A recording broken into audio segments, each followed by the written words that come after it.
Good afternoon. আমি একটা ছোট প্রশ্ন করব। আপনি বললেন যে হিজাব মহিলাদেরকে নিরাপত্তা দিবে। আমার মতে এই হিজাব অবশ্যই তাদের ছোট করে। যদি কোনো মহিলা এভাবে চিন্তা করে, এটার উত্তরে কি বলবেন? আপনার প্রশ্নটা যেন কি? আপনি আপনার লেকচারে হিজাবের কথা বললেন যে এটা নাকি মহিলাদের নিরাপত্তা দিবে। এখন একজন মহিলা যদি হিজাব পরার সিদ্ধান্ত নেয়, সেখানে তাহলে সে মহিলাকে ছোট করা হচ্ছে। সুন্দর প্রশ্ন করেছেন।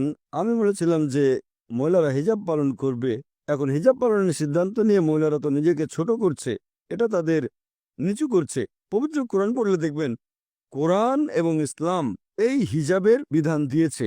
তার মানে মহিলারা শরীর ঢেকে রাখবে, যে অংশটা দেখা যাবে সেটা হচ্ছে মুখ আর কবজি পর্যন্ত হাত। এটা করা হচ্ছে স্বাধীনতার জন্য। আর এই কথাটা যে শুধু কোরআনে বলা হয়েছে তা নয়, এই কথাটা বলা হয়েছে বাইবেলেও। বাইবেল পড়লে দেখবেন 1 তিমথি অধ্যায় নম্বর 2 অনুচ্ছেদ 9 বলা হয়েছে যে মহিলারা শালীনতার সাথে তাদের পোশাক পরবে। তাদের পোশাক হবে ভদ্র এবং তারা চুলে বড় খোপা করবে না, চুলে স্বর্ণ বা মুক্তা দেবে না। এরপর আরো বলা হয়েছে 1 করিন্থিয়ান্স অধ্যায় নম্বর 11 অনুচ্ছেদ 5 ও 6, যে মহিলা মাথা ঢেকে রাখে না সে নিজেকে অসম্মান করে, তার চুল কেটে দেওয়া উচিত। আমি এটার সঙ্গে একমত নয়, এখানে বাইবেলের উদ্ধৃতি দিচ্ছি।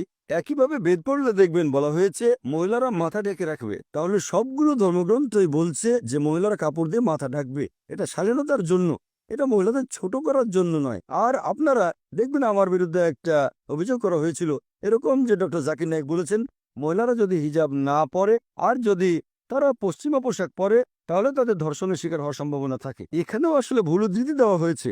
আমি বলেছিলাম যে মহিলারা খোলামেলা পোশাক পরলে ধর্ষিত হওয়ার সম্ভাবনা বেশি থাকে। আমি আরেকটা কথা বলি যে সানডে টাইমস পত্রিকা, যে পত্রিকা আমার বিরুদ্ধে খবর ছেপেছিল 2009 সালে মার্চ মাসের 9 তারিখে, সানডে টাইমসে এটা ছাপা হয়েছিল যে ব্রিটেনে প্রতি 7 জনে একজন মনে করে যেসব মহিলারা খোলামেলা পোশাক পরে তাদের আঘাত করা উচিত। দুঃখিত, আমি এটার সঙ্গে একমত নই। এটা একটা পরিসংখ্যান যেটা দেওয়া হয়েছিল সানি টাইমস পত্রিকায় 2009 সালে মার্চ মাসের 9 তারিখে, যে ব্রিটেনে প্রতি 7 জনে একজন ব্রিটিশ মনে করে যে মহিলারা খোলামেলা পোশাক পরে তাদের আঘাত করা উচিত। এর সঙ্গে আমি একমত নই। এছাড়াও আরেকটা খবর ছাপা হয়েছিল, সেটা 2005 সালে সেই একই পেপার সানডে টাইমস, বলা হয়েছে যে ব্রিটিশদের মধ্যে শতকরা 26 জন মনে করে যে খোলামেলা পোশাক মহিলাদের ধর্ষিত হওয়ার পেছনে আংশিক বা সম্পূর্ণভাবে দায়ী। তাই আমি মনে করি আপনি যত বেশি শালীনভাবে পোশাকটা পরবেন তত বেশি সম্মান পাবেন। তাই ইসলামে মহিলাদের জন্য এই হিজাবের বিধান দেওয়া হয়েছে তাদের ছোট করার জন্য নয়, উপরে তোলার জন্য। আমি একমত যে কালচারে পার্থক্য থাকবে। ইসলাম কাউকে পালন করার জন্য জোর করতে পারে না। কালচারে পার্থক্য থাকবে। যেমন ধরেন, আমি একটা উদাহরণ দিচ্ছি যে কিছু সমাজে তারা মনে করে যে মহিলাদের দিকে তাকানোটাও অভদ্রতা। কিছু সমাজ মনে করে তাকালে কোনো সমস্যা নেই, তবে কোনো মহিলাকে স্পর্শ করলে অভদ্রতা। আবার কিছু সমাজ মনে করে হ্যান্ডশেক করলে কোনো সমস্যা নেই।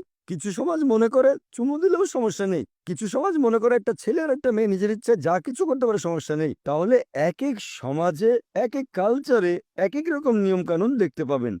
একবার গিয়েছিলাম আমেরিকায় একটা লেকচার অনুষ্ঠানে। একজন আমেরিকান বললেন, তোমাদের প্রাচ্যের মহিলারা খুবই অভদ্র। অবাক হলাম। বললাম, আপনি প্রাচ্যের মহিলাদের অভদ্র বলছেন কেন? তিনি তখন বললেন, তোমাদের প্রাচ্যের মহিলারা তারা পেট অনাবৃত রাখে।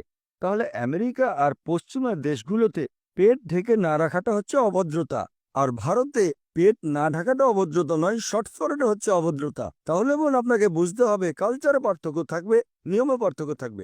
ইসলাম জোর করতে পারে না পালন করার জন্য। পবিত্র কোরআনে পরিষ্কার বলা হয়েছে সূরা বাকারা অধ্যায় 2 আয়াত নম্বর 256, লা ইকরাহা ফিদ্দীন, দিনের ব্যাপারে কোনো জবরদস্তি নেই। তবে যদি একজন মহিলা হিজাব পালন করতে চায় কারণ তারা মনে করে যে এভাবে স্বাধীন থাকবে, সম্মান পাবে, আমার মতে অন্য মহিলাদের দ্বিমত হওয়া উচিত না। আমি যখন যুক্তরাজ্যে গিয়েছিলাম তখন হাজার হাজার মহিলাকে দেখেছি আমি, যারা মাথা ঢেকে রেখেছে। তারা মনে করে এতে মর্যাদা বাড়ছে, কারণ হচ্ছে শালীনতা।